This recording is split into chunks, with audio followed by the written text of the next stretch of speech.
CMRL Exalogic സാമ്പത്തിക കേസിൽ വീണ വിജയൻ കുടുങ്ങുമെന്നുള്ള ഒരു സൂചനകളാണ് പുറത്തു വരുന്നത്. ഇപ്പോൾ അന്വേഷണവുമായി ബന്ധപ്പെട്ട് CMRL നൽകിയ ഒരു ഹർജി ഹൈക്കോടതി തള്ളിയതോടെ ഇഡിക്ക് ഇനി അന്വേഷണവുമായി മുന്നോട്ട് പോകാമെന്നൊരു സാഹചര്യം വന്നു. ഇവിടെയാണ് വീണ വിജയൻ ഏറ്റവും ക്രൂഷ്യലായിട്ട് ഇനി എന്ത് ചെയ്യുമെന്നറിയത്തില്ല അതൊരവസ്ഥയിലേക്ക് വീണ വിജയൻ മാറിയിട്ടുള്ളത്. ഈ സാഹചര്യത്തെ എങ്ങനെയാണ് നമ്മൾ വിലയിരുത്തുന്നത്? ഇതിൽ കുടുങ്ങുന്നുള്ള വാക്ക് നമുക്കൊരു എന്താ പറയേണ്ടത്, ഒരു എല്ലാ പ്രാവശ്യവും CPM ഉപയോഗിക്കുന്നതാണെന്ന് നമുക്ക് പറഞ്ഞ് ഒഴിയാൻ വേണ്ടി പറ്റും. പക്ഷേ വീണക്ക് നടപടികൾ നേരിടേണ്ടി വരുന്നതിൽ യാതൊരു സംശയവുമില്ല. എത്രയും പെട്ടെന്ന് തന്നെ വീണക്കെതിരെ സമൻസ് ഇറങ്ങാൻ സാധ്യതയുണ്ട്. കാരണം പണം നൽകിയിട്ടുണ്ടെന്ന് വ്യക്തമായിട്ടുണ്ട്. ബാങ്ക് അക്കൗണ്ട് വഴിയാണ് നൽകിയത്. സേവനം നൽകിയിട്ടില്ലെന്ന് CMRL തന്നെ മൊഴി നൽകിയിട്ടുണ്ട്. അപ്പം പണം നൽകിയത്, സേവനമില്ലാതെ പണം നൽകിയത് എന്തിന്? അതും ഇത്രയും വലിയ തുകയാണ് വരുന്നത്. അത് സംസ്ഥാനത്ത് മുഖ്യമന്ത്രിയായിരുന്ന ആ മുഖ്യമന്ത്രിയുടെ കാലയളവിൽ കഴിഞ്ഞ മുഖ്യമന്ത്രി നിലവിലെ പ്രതിപക്ഷ നേതാവിൻ്റെ മകൾക്കാണ് നൽകിയത്. അത് തന്നെയാണ് അതിൽ ഏറ്റവും വലിയൊരു വാദമായിട്ട് വരുന്നത്. അപ്പം ഇത് പിണറായിക്കെതിരാണ് കൊണ്ടുവരുന്നത് അങ്ങനെ അല്ലാതൊക്കെ പറഞ്ഞാലും വീണ എന്തിനീ പണം വാങ്ങി അത് വീണക്ക് തെളിയിക്കേണ്ട ബാധ്യതയുണ്ട്. വീണ എന്തായാലും ചോദ്യം ചെയ്യാൻ വിളിപ്പിക്കുന്ന കാര്യത്തിൽ യാതൊരു സംശയവും. ED അന്വേഷണത്തിന് അനുമതി നൽകിയ സിംഗിൾ ബെഞ്ച് ഉത്തരവിനെതിരെയാണ് ഇവര് CMRL ഹൈക്കോടതിയിൽ എത്തുന്നത്. പക്ഷേ അവിടെ ഒരു ശക്തമായ തിരിച്ചടി ഉണ്ടാകും. അന്വേഷണവുമായി മുന്നോട്ട് പോകാമെന്നുള്ള രീതിയിൽ തന്നെ. അപ്പോഴാണ് നമുക്ക് മനസ്സിലാവുന്നത്, അല്ല സ്വാഭാവികമായിട്ട് മനസ്സിലാവുന്നത് വെച്ചാൽ ഈ സ്വാഭാവിക വീണയിലേക്കാണ് എത്തുന്നത്. വീണയ്ക്കിന് സമൻസ് ലഭിക്കുമെന്നൊരു സാഹചര്യം ഉണ്ടാകും. ആ സമൻസ് എന്ന് പറഞ്ഞാൽ വളരെ വീണയെ സംബന്ധിച്ച് വളരെ പ്രധാനപ്പെട്ടാണ്. കാരണം വെച്ച് കഴിഞ്ഞാൽ പണം വാങ്ങി എന്നുള്ളതിൻ്റെ ഒരു തെളിവോടെ അവശേഷിക്കുന്നുണ്ട്. അതെന്തിനു വാങ്ങി, ഇത് സേവനം നൽകിയിരുന്നു എന്ന് ചോദിക്കുമ്പോഴും അവിടെയും വീണയെ കൃത്യമായിട്ട് മറുപടി നൽകാൻ പറ്റുന്നില്ല. ഇനി സമൻസ് ലഭിക്കുമ്പോൾ വീണ ഇതിന് എന്ത് ഉത്തരം നൽകും? ആ ഉത്തരത്തിൽ പിടിച്ച് ഇഡിക്ക് എന്നാണ് വീണയിലേക്ക് ഡയറക്റ്റ് ആയിട്ട് എത്താൻ പറ്റും എന്നുള്ളതാണ് ഇവിടെ ഒരു വലിയൊരു പ്രശ്നം. CMRL ഹർജി ഹൈക്കോടതി തള്ളിയതോടെ ഇഡിക്ക് ഇനി പൂർണ്ണ വേഗത്തിൽ ഈ കേസിലേക്ക് സമൻസിലേക്ക് പോകാൻ വേണ്ടി പറ്റും. യാതൊരു സംശയവും അതിൽ. കാരണം മറ്റു നിയമപരമായ യാതൊരു തടസ്സങ്ങളും വരുന്നില്ല. വീണ പണം വാങ്ങിയിട്ടുണ്ടെന്ന് തെളിഞ്ഞിട്ടുണ്ട്. അത് എന്തിനാണെന്ന് അറിയാനുള്ള, പൂർണ്ണമായിട്ടും അറിയാനുള്ള ഒരു ഇതിലേക്കാണ് ED എത്തുന്നത്. ഇഡിക്ക് വീണയെ സമൻസ് നൽകി വിളിപ്പിക്കാം, ചോദ്യം ചെയ്യാം. പണം നൽകിയത് വീണയ്ക്കാണ്. വീണ എന്നത് മുഖ്യമന്ത്രിയായിരുന്ന പിണറായി വിജയന്റെ മകളാണ്. ഒരു കമ്പനിക്ക് സേവനത്തിന് പണം നൽകുന്നത് തെറ്റില്ല. ഇവിടെ സേവനം നൽകിയിട്ടില്ല എന്ന് ആ കമ്പനി മൊഴി നൽകിയിട്ടുണ്ട്. ആ ഘട്ടത്തിൽ കമ്പനി പണം വാങ്ങുകയും ചെയ്തു, സേവനം ലഭിച്ചിട്ടുമില്ല. അപ്പോൾ ആ പണം നൽകിയിട്ട് സേവനം ലഭിച്ചില്ല എന്ന പരാതി പോലും ഇവർ പറയുന്നില്ലല്ലോ എന്നാണ് ഇപ്പോൾ ഇടതുപക്ഷക്കാർ ചോദിക്കുന്നത്. അത് തന്നെയാണ് അതിൽ ഏറ്റവും വലിയ പ്രശ്നം. പണം നൽകിയിട്ടോ സേവനം നൽകിയിട്ടില്ല, പക്ഷേ എന്നിട്ട് അതിലൊരു ഇതുവരെ പരാതിയോ ഒന്നും വന്നിട്ടില്ല.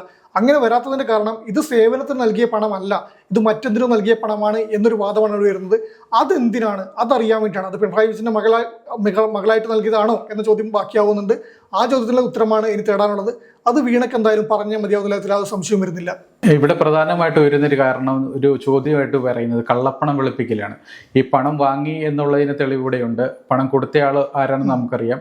അതുപോലെ എന്തിനീ പണം വാങ്ങി, അതിന് സേവനം നൽകിയിട്ടില്ലെന്ന് നമുക്ക് വ്യക്തമായിട്ട് അറിയാം. പക്ഷേ ഇത് ഇവിടെ ഒരു കള്ളപ്പണം എന്നുള്ളൊരു സാധനമാണ്, അല്ലെങ്കിൽ കള്ളപ്പണം എന്നൊരു ആരോപണമാണ് ഇവിടെ ശക്തമായി വരുന്നത്. കാരണം വെച്ച് കഴിഞ്ഞാൽ സേവനം ചെയ്ത് നൽകിയിട്ടില്ല, പക്ഷെ പണം വാങ്ങിയിട്ടുണ്ട്. പക്ഷെ ആ പണത്തിന്റെ സോഴ്സ് അല്ലെങ്കിൽ എന്താണ് മോട്ടീവ് എന്നുള്ള കാര്യമാണ് ഇവിടെ. അതന്നെയാണ് കള്ളപ്പണം വരുന്നത്. ഇപ്പം ഇവർ പറഞ്ഞ പ്രതിരോധിക്കുന്ന ഒരു വാദം, ഇത് ബാങ്ക് അക്കൗണ്ട് വഴി വാങ്ങിയ പണമാണ്, നികുതി അടച്ച പണമാണ്, ഇത് കള്ളപ്പണമാകില്ലെന്നാണ്. പക്ഷേ സേവനം നൽകാതെ പണം വാങ്ങി ഒരു ബാങ്കുകളിലേക്ക് കോടികൾ വന്നിട്ടുണ്ടെങ്കിൽ, സേവനം നൽകിയിട്ടില്ല, കോടികൾ ലഭിച്ചിട്ടുണ്ട്, അതാണ് കള്ളപ്പണം വരുന്നത്. അതെന്തിനു നൽകി, അതിനുള്ള പിന്നിലുള്ള കാരണമാണ് അറിയേണ്ടത്. അതാണ് കള്ളപ്പണം നിയമപ്രകാരം ഇത് വന്നത്. PMLA ചുമത്തിയിട്ടുണ്ട്. PMLA ചുമത്തുമ്പോൾ ഏറ്റവും പ്രശ്നം എന്ന് പറഞ്ഞാൽ നമുക്ക് ഈ കുറ്റാരോപിതനാണ് തെളിയിക്കേണ്ടത് ഇത് കള്ളപ്പണമാണോ അല്ലയോ എന്നുള്ളത്. അന്വേഷണ ഏജൻസിക്ക് ഇതിൽ നടപടി എടുക്കാൻ വേണ്ടി പറ്റും. അപ്പം ഞാൻ വാങ്ങിയത് കള്ളപ്പണമല്ല എന്ന് തെളിയിക്കേണ്ടത് വീണയുടെ ഉത്തരവാദിത്തമായി മാറും. അതെങ്ങനെ വീണ തെളിയിക്കും എന്നതിലേക്കാണ് ഇനി വരുന്നത്. ആ സമയത്താണ് ഇതിന് എന്തായിരുന്നു നൽകിയ സേവനമുണ്ടെങ്കിൽ ഒരു നൽകിയിട്ടില്ലെന്ന് അവർ പറഞ്ഞു കഴിഞ്ഞു. ഇനിയിപ്പോൾ അപ്പം ഇതിൽ എന്തിനാണ് പണം വാങ്ങിയതെന്ന് തെളിയിക്കേണ്ടി വരും. ആ സാധനം പുറത്തേക്ക് വരാൻ വേണ്ടി പോകണം. അതായത് നിർണായക ഘട്ടത്തിലേക്കാണ് ഈ കേസ് എത്തിയിരിക്കുന്നത്. കള്ളപ്പണം വെളുപ്പിക്കൽ നിയമപ്രകാരം അല്ല, ഇത് നിയമപ്രകാരം ബാധിക്കുന്ന കേസല്ല എങ്കിൽ ഈ പണം സേവനം നൽകിയത് വെളിപ്പെടുത്തണം. സേവനം വരാതെ സമയത്ത് അത് കള്ളപ്പണം വെളുപ്പിക്കൽ തന്നെയാണ്. അത് വീണ തെളിയിക്കേണ്ട ബാധ്യതയായിട്ട്, വീണയുടെ ബാധ്യതയായിട്ട് മാറിപ്പോയിട്ടുണ്ട്. ഇപ്പോൾ നമ്മളിപ്പോൾ നോക്കുമ്പോൾ തന്നെ ഒരു സംഭവമുണ്ട്. കഴിഞ്ഞ ദിവസങ്ങൾക്ക് മുമ്പേ പിണറായി വിജയൻ്റെ വസതിയിൽ ED നടത്തിയ അന്വേഷണത്തിന് പിന്നാലെ EDയുടെ വാഹനങ്ങൾക്കെതിരായ ഒരു ആക്രമണമുണ്ട്. ഈ സംഭവം ദേശീയ തലത്തിൽ വളരെ ചർച്ചയുണ്ട്. EDക്ക് ഒരു നാണക്കേടുണ്ടാക്കിയ സാഹചര്യമുണ്ട്. ഈ സാഹചര്യത്തിൽ EDക്ക് എത്രയും പെട്ടെന്ന് ഒരു നിർണായക നീക്കത്തിന് ഇവിടെ ഒരു അനുവാദം കിട്ടിയ ഒരു അവസ്ഥയുണ്ട്. കാരണം വെച്ച് കഴിഞ്ഞാൽ ഹൈക്കോടതിയെ സമീപിച്ച കാരണം, CMRL ഹൈക്കോടതിയെ സമീപിച്ച കാരണം ED ഈ കുറച്ച് ദിവസങ്ങളായിട്ട് അവരുടെ നടപടികൾ ഒരു മരവിപ്പിച്ച അവസ്ഥയായിരുന്നു. ഇപ്പം ഹൈക്കോടതിയിൽ നിന്ന് അനുകൂല സാഹചര്യം ലഭിച്ചതോടെ ഇനി EDക്ക് അതിവേഗം മുന്നോട്ട് പോകാം. വീണയിലേക്ക് എത്തുകയും ചെയ്യാം, സമൻസ് ഉൾപ്പെടെയുള്ള നടപടികളിലേക്ക് എത്തുകയും ചെയ്യാം. ഈ ഒരു സാഹചര്യം കൂടെ സംസ്ഥാനത്തുണ്ട്.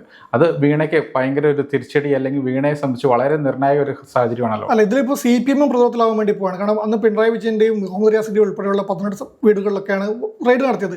ആ റെയ്ഡ് കഴിഞ്ഞിട്ട് അത് പിണറായി വിജയനെ റെയ്ഡ് നടത്തി എന്നുള്ള ഇതിൽ ആക്രമിക്കപ്പെടുന്നു. തിരുവനന്തപുരത്ത് ED വാഹനം ആക്രമിക്കപ്പെടുന്നു. രാഷ്ട്രീയ പകപോക്കലിലേക്ക് ED രാഷ്ട്രീയ ആയുധമാണെന്ന് പറയുന്നു. അങ്ങനെ രാഷ്ട്രീയ ആയുധമാണെങ്കിൽ അവിടെ ഒരു പകപോക്കലോട് കാരണമാകുന്ന ഒരു ഇൻസിഡന്റ് മാറിയിട്ടുണ്ട്. അതിൽ ഏറ്റവും വലിയ കാര്യം, അതിനുശേഷം പിണറായി വിജയൻ വാർത്താസമ്മേളനം നടത്തിയപ്പോൾ പറഞ്ഞത്, എന്നെ ചോദ്യം ചെയ്യുന്ന നില ഉണ്ടായിട്ടില്ല, എന്നോട് ചോദ്യങ്ങൾ ചോദിച്ചിട്ടില്ല, ഞാൻ അവിടെ ഉണ്ടായിരുന്നു എന്നേ ഉള്ളൂ, വീണയോട് ചോദിക്കുന്നത് കേട്ടിരുന്നു എന്ന് പറഞ്ഞിട്ടുണ്ട്. അപ്പോൾ അവിടെ ഈ മറ്റ് UDF ആയാലും മറ്റ് കക്ഷികളായാലും പറഞ്ഞുകൊണ്ടിരുന്നൊരു കാര്യമുണ്ട്, പിണറായിനെ അല്ലല്ലോ, മകൾക്കെതിരെയല്ലേ, എന്തിനാണ് പാർട്ടി പ്രതിരോധ കോട്ട കെട്ടുന്നത് ചോദിച്ചിട്ടുണ്ട്. അപ്പോൾ അത് പറഞ്ഞത് ഈ അമ്പുകൾ വരുന്നത് നേരെ പിണറായിക്കെതിരെ ആയതുകൊണ്ട് തന്നെയാണ്. അല്ലെങ്കിൽ വീണ തൈക്കണ്ടിയിൽ എന്നൊരു വ്യക്തിയുടെ അക്കൗണ്ട് നെയിമിലേക്ക് വരുന്നത് വീണ വിജയൻ എന്നാവുന്ന ആ ഘട്ടത്തിലാണ് ഇത് പാർട്ടിക്ക് എതിരാവുന്നത്. അതുകൊണ്ടാണ് LDF-കാർ CPM-കാർ ഇതിന് ഇറങ്ങിയെന്ന് പറഞ്ഞു. പിണറായിയുടെ വീട്ടിലേക്ക് വരുന്നത് പിണറായി അവിടെ ഉണ്ടെന്നുള്ള സ്ഥാനം വരുന്നത്. അപ്പം അതുകൊണ്ട് അത് പിണറായിക്ക് ബാധിക്കുന്ന കേസല്ല, ഈ പറഞ്ഞ പോലെ പ്രതിപക്ഷ നേതാവിനെ ബാധിക്കുന്ന കേസല്ല, മകളെയാണ്. അപ്പോൾ അവിടെ CPM-നെ ഇപ്പം വലിയ രീതിയിൽ പ്രതിരോധിക്കാൻ പറ്റുമോ, എത്രത്തോളം പ്രതിരോധിക്കും? രാഷ്ട്രീയ പ്രേരിതമാണെന്ന് പറയുമ്പോൾ കൂടി ഒരു സാധനം അവിടെ ബാക്കിയുണ്ട്. എന്തിനാ ഈ പണം വാങ്ങി? സിമ്പിൾ ലോജിക്കിൽ ചോദിക്കുന്ന ഒരു പണമാണ്. 2 കമ്പനികൾ നമ്മൾ ബിസിനസ്സാണ്, ബാങ്ക് അക്കൗണ്ട് കൊടുത്ത് ചോദിക്കുമ്പോൾ ഈ വാദം, ഈ സാധനമുണ്ട്, വെറുതെ ഒരാൾക്ക് പണം കൊടുക്കുമോ?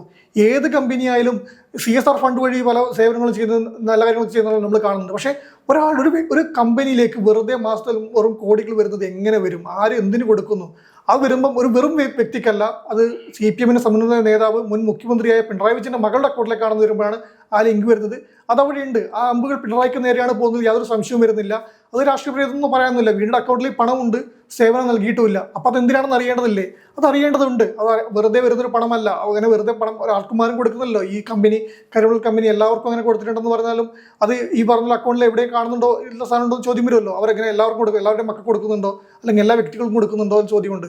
സേവനത്തിനാണെന്ന് വീണ പറയുന്നു, സേവനം നൽകിയിട്ടില്ല, ഒരു കമ്പനിക്ക് ലഭിച്ചിട്ടില്ല എന്ന് പറയുന്നു. അപ്പോൾ ഈ പണത്തിൻ്റെ ഒരു സോഴ്സ്, ഇതിൻ്റെ ഒരു കാരണം, റീസൺ അതറിയാനുള്ള കാരണമുണ്ട്. അപ്പോൾ അതിലേക്ക് വരുമ്പോഴേക്ക് ED നടപടികൾ വരുമ്പം EDക്കെതിരെ ആക്രമണം കൂടി അവർ വരുന്ന സമയത്ത് അത് വലിയ പെട്ടെന്ന് തന്നെ നടപടിയിലേക്ക് നീങ്ങും. വീണക്കെതിരെ നമുക്കറിയാം, കഴിഞ്ഞ ദിവസം കോടതി സിംഗിൾ ബെഞ്ചിൻ്റെ ഒരു വിധി വന്നപ്പോൾ അന്വേഷണം തടസ്സമില്ലെന്ന് പറഞ്ഞ പിറ്റേ ദിവസം രാവിലെയാണ് ഈ 12 10 റെയ്ഡ് നടന്നത്. അവർ പെട്ടെന്ന് നടപടിയിൽ കിടക്കുന്നുണ്ട്. പിന്നീട് ഒന്ന് മന്ദഗതിയിലായത് ഈ പറഞ്ഞ കേസിൻ്റെ 2 ആഴ്ച നീണ്ടുന്നത് കേസിൻ്റെ ഒരു നീണ്ടുപോയതുകൊണ്ട് മാത്രമാണ്.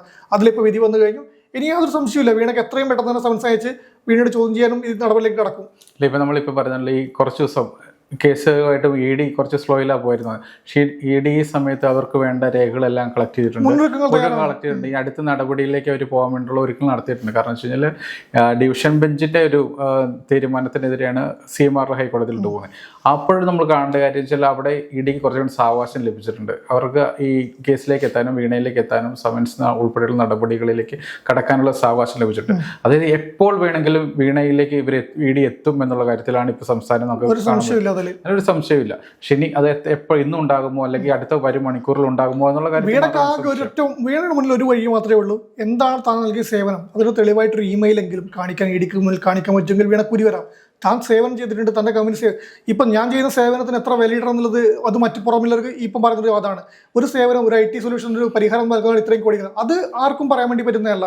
ഇപ്പം എൻ്റെ കമ്പനി ഡിമാൻഡ് ചെയ്യുന്നത് ചിലപ്പോൾ ഒരു 100 കോടിയാണെങ്കിൽ, ഒരു ചെറിയൊരു ഉപദേശത്തിനാണെങ്കിലും അത് പേ ചെയ്യാൻ മറ്റേ എതിർ കക്ഷി തയ്യാറാണെങ്കിൽ അത് സംശയമൊന്നുമില്ല, ഒരു പ്രശ്നവുമില്ല. ചെയ്തൊരു സേവനം ചെയ്തിട്ടുണ്ടെന്ന് പറയാം. അതിനൊരു തെളിവ്, ആ ഒരു തെളിവ് കാണിക്കാൻ വീണക്ക് കഴിയുമെങ്കിൽ ഈ കേസ് അവിടെ, ഈ കള്ളപ്പണം വെളുപ്പിക്കൽ നിയമപ്രകാരമുള്ള ഈ കേസ് അവിടെ തീരും. അത് തയ്യാറാവാൻ പറ്റുമോ ഇല്ലയാണ് അറിയേണ്ടത്. അത് നേരത്തെ ചെയ്തിടത്തും തന്നെ ഈ പ്രശ്നം ഉണ്ടാവുമായിരുന്നില്ല. അപ്പം ഈ കേസിൽ കള്ളപ്പണ നിരോധന വെളുപ്പിക്കൽ നിരോധന നിയമപ്രകാരം അത് നിലനിൽക്കുന്നുണ്ട്. അത് എല്ലാം തെളിയിക്കാൻ വീണക്ക് ഒരു തെളിവും കൊടുക്കാൻ പറ്റുമെങ്കിൽ ഈ കുടുങ്ങലും ഉണ്ടാവില്ല, കേസും ഉണ്ടാവില്ല, ഒന്നും ഉണ്ടാവില്ല. അതല്ലെങ്കിൽ വീണ കുടുങ്ങും. വീണ മാത്രമല്ല, അതിന് പിന്നിലേക്കുള്ള ചോദ്യങ്ങൾ, തുടരന്വേഷണങ്ങൾ കാണേണ്ടി വരും. വലിയ രാഷ്ട്രീയ വിവാദത്തിന് രാജ്യതലത്തിൽ തന്നെ, ദേശീയതലത്തിൽ തന്നെ വലിയ രാഷ്ട്രീയത്തിന് കാരണമാകും. EDക്ക് എന്തായാലും അതിനുള്ള എല്ലാ അനുകൂല സാഹചര്യങ്ങളാണ് ഇപ്പോൾ തെളിയിച്ചിട്ടുള്ളത്. ഹൈക്കോടതി ഇപ്പം അനുകൂല നിലപാടെത്തിയതോടെ EDക്ക് ഇനി ശക്തമായിട്ട് മുന്നോട്ട് പോകാം. വീണയ്ക്കിനി പ്രതിരോധം തീർക്കാനുള്ള സാവകാശവുമില്ല. കാരണം ഇനി വ്യക്തമായ ഇനി എന്താണ് തൻ്റെ മുമ്പിലുള്ള ആകെ പോകുന്ന വഴി, അല്ലെങ്കിൽ എന്താണ് രേഖ എന്നുള്ളത് ഇപ്പോൾ കാണിക്കാൻ മാത്രമേ ഉള്ളൂ വഴി. അതല്ലാതെ മറ്റൊന്ന് നിവൃത്തി അവർക്കുമില്ല. ഏതായാലും ഇനി EDയുടെ നടപടി എന്താണ്, വീണയുടെ പ്രതിരോധം എന്താണെന്ന് നമുക്ക് നോക്കിക്കാണാം. തീർച്ചയായും.